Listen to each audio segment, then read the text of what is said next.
হেই বন্ধুরা, চলে এসেছি আবারও একটা নতুন ভিডিও নিয়ে। আজকে আমি তোমাদের সঙ্গে শেয়ার করব আমার ঠাকুমার হাতে লোটে মাছের পাতুরি।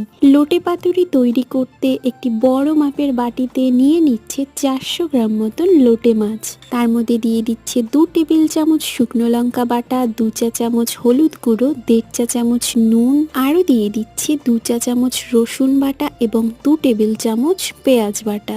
সঙ্গে পরিমাণ মতন সর্ষের তেল দিয়ে বেশ খানিকক্ষণ ভালোভাবে ম্যারিনেট করে নিচ্ছে। অন্যদিকে নিয়ে নিচ্ছে একটি কড়াই এবং তার মধ্যে দিয়ে দিচ্ছে 2 টেবিল চামচ মতন সর্ষের তেল এবং তেল গরম হয়ে গেলেই দিয়ে দিচ্ছে দুটো মিডিয়াম সাইজের পেঁয়াজ কুচি। পেঁয়াজগুলো হালকা লাল করে ফ্রাই করে নেবার পর দিয়ে দিচ্ছে একটা মিডিয়াম সাইজের টমেটো কুচি।